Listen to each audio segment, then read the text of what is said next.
Le soleil impitoyable du Texas écrasait le marché aux bestiaux, soulevant des nuages de poussière rouge qui s'accrochaient à tout ce qu'il touchait. En 1887, la petite ville de Redemption Creek s'animait pour sa vente mensuelle de bétail. Cow-boys, éleveurs et marchands se pressaient autour des enclos de bois, leur voix se mêlant au meuglement des vaches et au hennissement des chevaux. Jonathan Haye, 35 ans, se tenait un peu à l'écart de cette agitation. Grand, sec, marqué par des années passées à dresser des chevaux et réparer des clôtures, il avait ce regard d'orage prêt à éclater, des yeux gris capables d'évaluer une bête d'un seul coup d'œil. Son épaule gauche, abîmée par une blessure de guerre, lui rappelait douloureusement que le temps allait changer. S'il était venu, c'était pour acheter une nouvelle monture, car sa jument, Duchesse, s'était éteinte l'hiver précédent. Mais en traversant les allées improvisées du marché, il remarqua un attroupement inhabituel. Ce n'était pas l'enthousiasme qu'on réservait à un taureau primé, une curiosité glaciale parcourut sa nuque. Au milieu de la foule se trouvait Samuel McKenna, marchand peu scrupuleux qui trafiquait de tout, des chevaux volés au whisky de contrebande. À ses côtés, une corde au poignet comme un animal de ferme, se tenait une jeune femme à peine sortie de l'adolescence. Elle portait les traces de coups sur la joue et ses cheveux sombres, emmêlés, encadraient un visage qui aurait pu être joli. Mais ce furent surtout ses yeux, profonds et brûlants d'intelligence, qui figèrent Jonathan. McKenna la présenta comme Clara Rose, prétendant que son propre père l'avait abandonnée car, sourde et muette, elle ne pouvait être d'aucune utilité. L'homme en demandait $50, le prix d'une bonne mule. Jonathan sentit la colère monter. Réduire un être humain à une marchandise lui rappelait trop de cruauté passée. Pourtant, quand le regard de la jeune femme croisa le sien, il eut autre chose qu'une supplique ou de la peur. Une force tranquille, semblable aux chevaux sauvages des montagnes, indomptée malgré tout. Sans réfléchir, il annonça qu'il la prenait. Il paya presque toutes ses économies, destinées à l'achat d'un cheval, et libéra la jeune femme de ses liens. Elle hocha la tête lorsqu'il lui demanda si elle pouvait marcher, puis le suivit sans un mot jusqu'à sa charrette où ses deux chevaux, Thunder et Lightning, patientaient à l'ombre. Jonathan ne savait pas comment communiquer avec elle, mais ses gestes suffirent. Elle comprit, grimpa à l'arrière et s'installa, repliée sur elle-même. Tandis qu'il quittait Redemption Creek, l'image de ce cow-boy solitaire emmenant une inconnue vers son ranch isolé resta gravée dans l'esprit de Jonathan, comme le début d'un changement irréversible. Sur la route poussiéreuse, sous un ciel menaçant, il crut même entendre Clara Rose fredonner faiblement une mélodie, chose impossible pour une sourde, se dit-il. Les heures passèrent, les chevaux s'agitèrent, et bientôt le ciel prit une teinte jaune-brun inquiétante, une tempête de sable approchait. Jonathan savait qu'il leur fallait un abri au plus vite, sinon la route vers les Badlands deviendrait leur tombe. Plus rapide que son chariot chargé ne pouvait avancer, Jonathan calculait encore leur chance lorsqu'il sentit une traction vive sur sa manche. En se retournant, il vit Clara Rose qui s'était avancée, le visage tendu, pointant avec insistance vers le sud-ouest, à l'opposé de là où il regardait. « Il n'y a rien par là », lâcha-t-il machinalement avant de se maudire d'avoir oublié qu'elle n'entendait pas. Pourtant, elle insistait, mimant deux doigts qui marchaient avant de plonger dans un ravin. Jonathan plissa les yeux dans la direction indiquée, mais il n'aperçut que des broussailles et de la terre rouge. Malgré tout, la certitude de la jeune femme l'intriguait.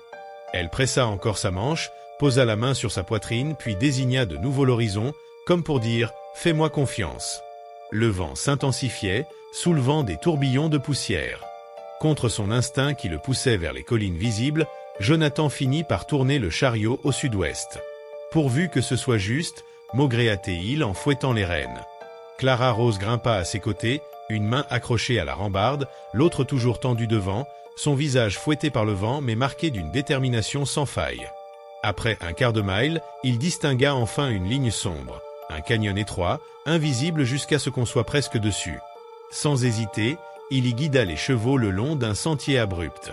Les parois rocheuses les enveloppèrent aussitôt, coupant la violence du vent. Une cinquantaine de pieds plus loin, le canyon s'élargissait en une sorte de chambre naturelle protégée par un surplomb. Jonathan arrêta le chariot, détela rapidement ses chevaux, tonnerre et éclair, terrorisé mais plus calme une fois à l'abri.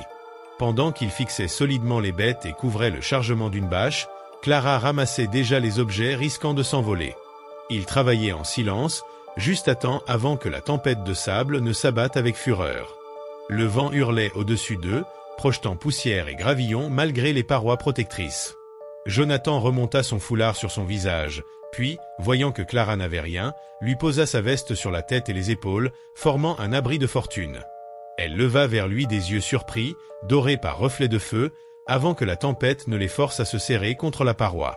Le vacarme dura ce qui parut des heures, mais à peine une.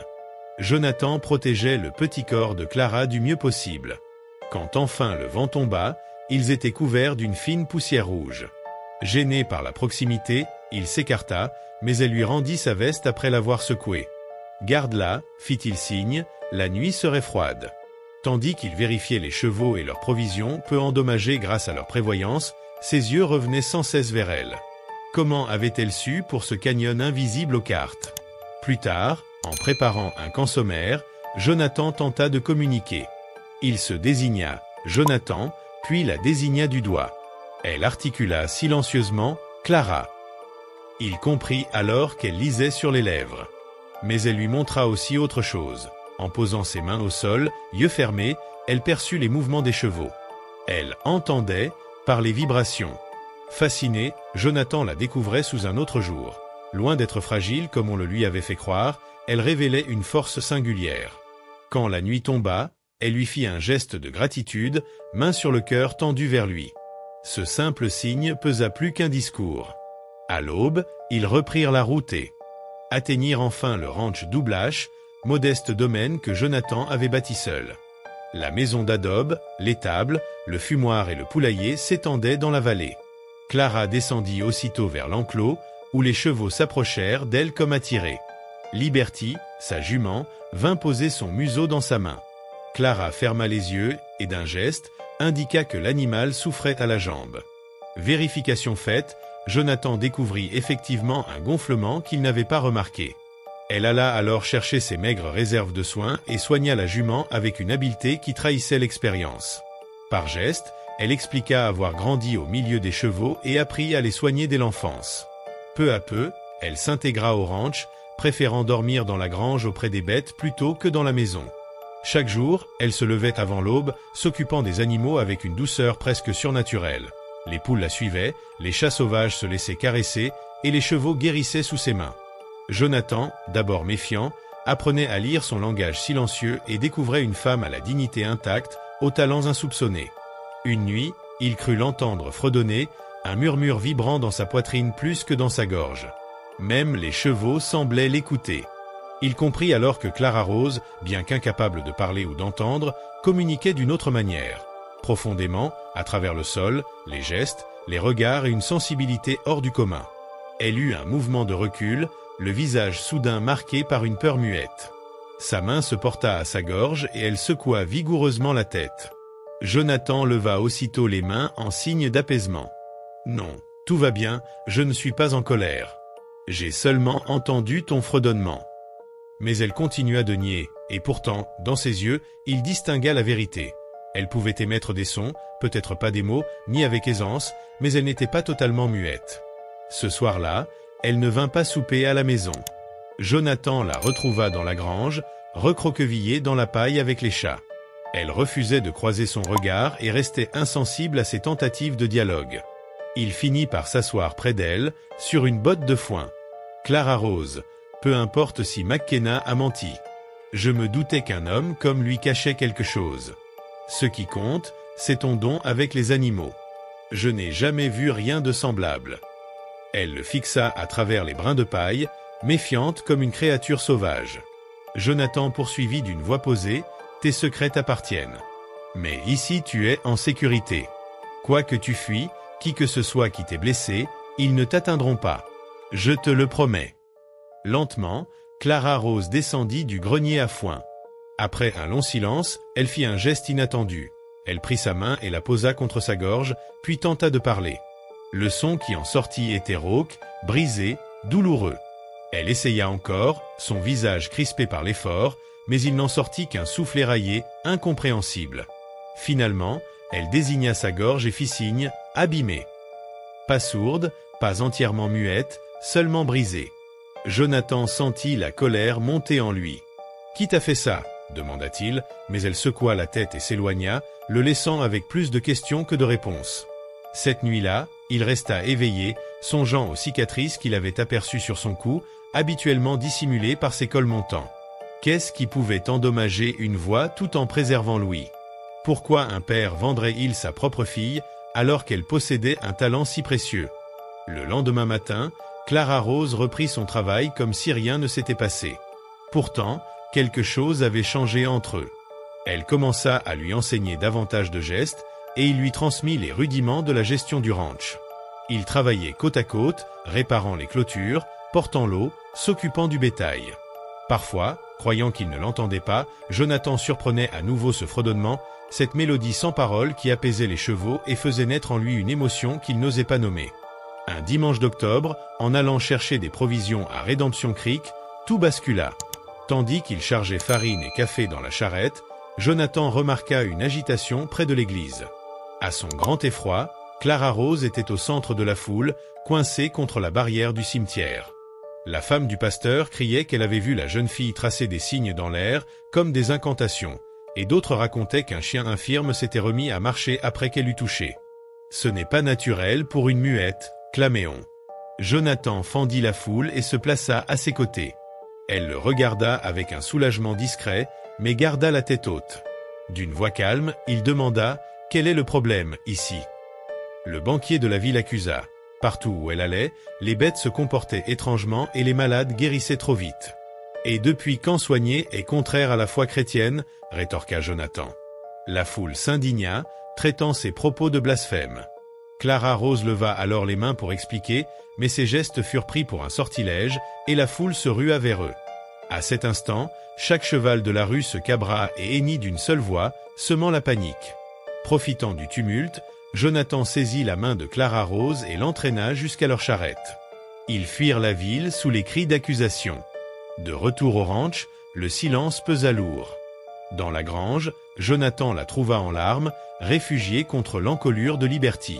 « Ne fais pas semblant avec moi », souffla-t-il. Elle finit par signer « Ils ont raison. Je suis différente. Ma mère avait le même don. Ils l'ont traitée de sorcière, brûlé notre maison. Elle est morte en me protégeant. Mon père m'a accusé d'être l'enfant du diable. Quand il n'a pas réussi à m'étouffer, il m'a vendu. » Jonathan sentit son cœur se serrer. Non, ce n'est pas toi le mal, c'est ce qu'ils ont fait. Mais bientôt, la menace se confirma. Des cavaliers vinrent tourner autour du ranch, d'abord en signe d'avertissement, puis plus nombreux. Enfin, un soir de novembre, la grange fut incendiée. Sur une poutre calcinée, on avait gravé « Envoyer la sorcière ou brûler avec elle ». Clara Rose voulut partir pour ne pas lui causer davantage de tort. « Tu es chez toi ici », répondit Jonathan avec fermeté. Alors qu'ils songeaient à leur avenir incertain, un groupe inattendu se présenta au ranch, le docteur Hamilton, Miguel Cervantes, Sarah Nightingale et d'autres dont Clara Rose avait sauvé bêtes ou enfants. Tous venaient offrir leur soutien, des provisions et même de l'aide pour reconstruire la grange. Chacun témoigna de son don, non comme une malédiction, mais comme une bénédiction. Émue, Clara Rose leur signa son engagement. Elle aiderait toujours ceux qui en auraient besoin. Ce soir-là, assise sur le porche auprès de Jonathan, elle posa la main sur son cœur, puis sur le sien. Les mots devenaient inutiles. Entre eux, un lien s'était tissé, solide et inaltérable. Ensemble, ils allaient faire face aux épreuves et rebâtir plus fort que jamais. Il était tard dans l'après-midi quand le danger fit son apparition. Jonathan fixait une poutre lorsqu'un grondement résonna dans l'air, et au loin, une trentaine de cavaliers armés approchaient. « Restez calmes, continuez à travailler », dit le docteur Hamilton d'un ton grave. « Ne leur donnez aucune raison de nous accuser d'être une foule armée. » Les hommes se déployèrent en demi-cercle autour de la propriété, dirigés par Thomas Roosevelt, vêtu d'un costume de banquier qui contrastait avec le fusil posé sur sa selle. À ses côtés, Martha Edison, assise dans une charrette, affichait une haine féroce. « Jonathan aille !» cria Roosevelt. « Au nom de mon autorité d'échevin, je vous ordonne de livrer Clara Rose pour être jugée pour sorcellerie et corruption des âmes chrétiennes. » Le docteur Hamilton répliqua « Depuis quand Redemption Creek juge-t-elle les gens pour sorcellerie ? Nous ne sommes pas à Salem, et certainement pas en 1692. » Martha Edison leva le doigt pour accuser « Elle a semé la discorde dans notre communauté. La Bible dit qu'il ne faut pas laisser vivre une sorcière. » Sarah Nightingale rétorqua aussitôt « La Bible dit aussi d'aimer son prochain et de ne pas juger. La tension devint électrique. Jonathan se plaça devant Clara Rose, pâle mais digne. « Si vous la voulez, il faudra passer sur moi », dit-il fermement. Miguel et le docteur Hamilton vinrent se joindre à lui, suivis de tous les ouvriers qui formèrent un cercle protecteur autour de la jeune femme. Roosevelt gronda. « Nous avons des témoignages, des animaux au comportement étrange, des savoirs impossibles. » Jonathan répondit posément, « Tout ce que je vois, c'est une femme qui soigne sans rien demander. Si cela est un crime, alors votre livre doit être réécrit. » Clara Rose s'avança alors, leva ses mains et commença à signer. Hamilton traduisit à voix haute, « Je n'ai jamais voulu nuire à qui que ce soit. Si ma présence apporte le danger, je partirai. Mais avant, laissez-moi vous montrer quelque chose. » Elle fit entendre un léger chant et tous les chevaux, y compris ceux des hommes de Roosevelt, s'agenouillèrent comme en révérence. Les murmures s'élevèrent, certains reculaient de peur, d'autres restaient bouche bée. « Ce n'est pas de la sorcellerie », traduisit Hamilton. « C'est de la compréhension. Les créatures parlent d'une autre manière, et moi, j'apprends à écouter. » Clara Rose s'approcha ensuite d'un cheval blessé, et sous ses gestes, l'animal retrouva le calme. Même William Shakespeare, un des cavaliers, admit que sa fille avait été guérie grâce à elle. Peu à peu, le camp de Roosevelt se fissura. Puis, face à Martha Edison, Clara Rose révéla son deuil récent, parlant de douleur et de pardon. Brisée, Martha éclata en sanglots et serra la jeune femme dans ses bras. La confrontation se dissipa. Roosevelt tenta de rallier ses hommes, mais il était trop tard. Quand le calme revint, tous comprirent qu'ils avaient été témoins d'un moment exceptionnel. Le soir venu, Jonathan et Clara Rose se retrouvèrent seuls près des chevaux. Elle signa, pas du courage, mais une nécessité. On ne peut pas toujours se cacher. Il la prit dans ses bras, et, pour la première fois, elle osa l'embrasser. Ce fut le début d'une nouvelle force entre eux, une promesse silencieuse de rester unis face à l'avenir. Mais le docteur Hamilton les avertit, Roosevelt et d'autres ne renonceraient pas. Ce jour n'avait été qu'une bataille, pas la fin de la guerre. Pourtant, Jonathan le savait, Clara Rose n'était plus seule. Ensemble, ils affronteraient ce qui viendrait. Même les poules et les chats de la grange s'étaient mis à faire un vacarme qui semblait secouer l'air lui-même. Pourtant, ce fut Clara Rose qui mit fin à tout. Elle se redressa lentement, une main posée avec instinct sur son ventre arrondi, et se mit à fredonner. C'était la même mélodie sans paroles que Jonathan avait entendue des mois plus tôt, mais cette fois plus forte, plus profonde, comme si elle ne venait pas seulement de sa gorge abîmée, mais de tout son être. Le tumulte se calma aussitôt. Les animaux se turent, la pluie perdit de son intensité, et même les cavaliers figés sur leurs chevaux n'osaient plus bouger ni parler. Dans ce silence presque irréel, Clara Rose s'approcha directement de Roosevelt. Elle posa la main sur l'encolure de sa monture, qui s'agenouilla aussitôt, précipitant son cavalier dans la boue. Debout au-dessus de lui, elle n'avait plus rien de la jeune fille effrayée vendue au marché. Ses gestes amples et assurés traduisaient ses pensées. Le docteur Hamilton, arrivé avec d'autres, donna voix à ces signes. « Tu me crains parce que tu redoutes la vérité. Ton cœur est rongé par l'avidité, ton âme tordue par la haine. Mais je t'offre un choix. Confesse tes crimes et quitte cette vallée à jamais, ou reste et affronte le jugement de ceux que tu as blessés. Décide. » Roosevelt, les yeux fous, recula dans la boue. « Tu n'as aucun pouvoir sur moi. » Mais un à un, ces hommes mirent pied à terre et se retirèrent, brisant l'emprise qu'il exerçait sur eux. Isolé, il finit par céder, les épaules affaissées. « C'était moi. L'incendie, le piège. Tôt. Je partirai ce soir. Mais arrête-les. » À peine ces mots prononcés, un grondement monta de l'obscurité alentour, des dizaines d'yeux luisaient dans la lumière des lampes. Les bêtes sauvages, amies de Clara Rose, encerclaient la ferme. Elle leva la main et signa simplement « Pars. Ne reviens jamais. » Roosevelt s'enfuit, suivi de ses partisans dispersés.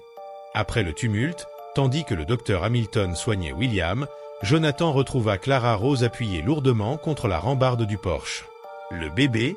demanda-t-il avec inquiétude. Elle esquissa un sourire fatigué et signa, fort, comme son père, mais épuisé, comme moi. Il la porta à l'intérieur et l'aida à s'allonger. Elle guida sa main sur son ventre et Jonathan sentit les mouvements vifs de l'enfant, comme une présence affirmée. Notre enfant sera spécial, signa-t-elle dans un souffle. Différent, comme moi. Est-ce acceptable? Il embrassa son front, puis ses lèvres, puis le ventre où grandissait leur enfant. Plus qu'acceptable, murmura-t-il. C'est parfait. À l'aube, la vallée baignait dans une lumière dorée et rosée. Tous comprenaient que quelque chose avait changé. La force qui s'était révélée n'était ni vengeance ni superstition, mais vérité et justice.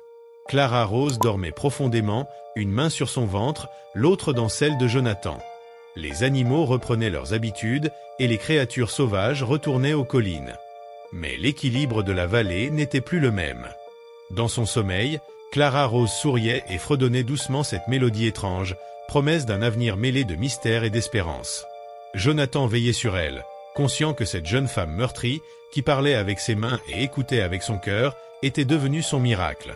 Elle n'était pas seulement forte, elle était libre, unique, irremplaçable, portant en elle la promesse d'un monde nouveau. Avec une haine non dissimulée, Roosevelt affirma qu'il avait attendu 5 longues années, rassemblant autour de lui des partisans refusant ce qu'il considérait comme une abomination. Ces hommes se déployèrent, la main sur leurs armes, tandis que les gardes du gouverneur prenaient position. L'air vibrait de tension jusqu'à ce que l'improbable se produise. Hope, une fillette de 5 ans, s'avança malgré les tentatives de Jonathan pour la retenir. Elle se plaça entre les deux camps et d'une voix claire et apaisante, dit à Roosevelt qu'il souffrait depuis la mort de son fils, que sa mère aurait pu l'aider, mais que son orgueil l'avait empêché de demander. Le visage de Roosevelt pâlit, mais l'enfant continua. Sa douleur s'était transformée en pierre, l'isolant et le poussant à frapper ceux qui possédaient encore ce qu'il avait perdu. Le blesser les autres ne lui rendrait jamais son fils. Les hommes hésitèrent, troublés par la force étrange qui émanait d'elle. Clara Rose rejoignit alors sa fille et, par geste, transmit des mots que Hope traduisit. Elle se souvenait de James, le fils de Roosevelt, venu la voir en secret pour demander de l'aide, non pour son corps mais pour le cœur de son père, celui qui ressent. James disait l'aimer profondément et regrettait l'homme joyeux qu'il avait été avant que le deuil ne le change. Roosevelt, bouleversé, descendit de cheval. Clara Rose révéla que James lui avait parlé 3 jours avant que la fièvre ne l'emporte, dissimulant déjà sa maladie pour ne pas inquiéter. Ses dernières pensées étaient pour son père, espérant qu'il retrouve la paix. L'arme glissa des mains de Roosevelt qui s'effondra en larmes. Ces hommes, désorientés, baissèrent leurs armes. Le gouverneur Houston s'avança et lui offrit un choix, persister dans la haine et être jugé, ou accepter le pardon et la guérison. Submergé, Roosevelt demanda si Clara Rose pouvait réellement entendre les morts. Elle fit signe que non, puis expliqua à travers Hope. Ce n'étaient pas les morts qu'elle percevait, mais l'amour qu'ils laissaient derrière eux, encore présent dans ceux qu'ils avaient touchés. Transformé, Roosevelt prit sa main et laissa s'échapper des années de rage. Ce moment entra dans la légende texane. Peu après naquit l'Institut du Refuge, un lieu où l'on venait apprendre, comprendre et guérir. Clara Rose, avec Hope comme voix, y enseignait que toute vie était reliée, que guérir exigeait d'écouter et que la peur n'était qu'un amour renversé. 2 ans plus tard, Jonathan observait l'aube depuis leur porche, le ranch fourmillait d'élèves, de patients et de chercheurs. Hope, désormais âgée de 7 ans, montrait aux enfants comment écouter les chevaux, tandis que Clara Rose, qui avait retrouvé quelques murmures de voix, vint se blottir contre lui. Ensemble, ils mesuraient le chemin parcouru, d'un marché poussiéreux jusqu'à ce havre où régnait paix et compréhension. Leurs épreuves s'étaient changées en héritage. Le rire de Hope se mêlait au chant des enfants et au hennissement des chevaux.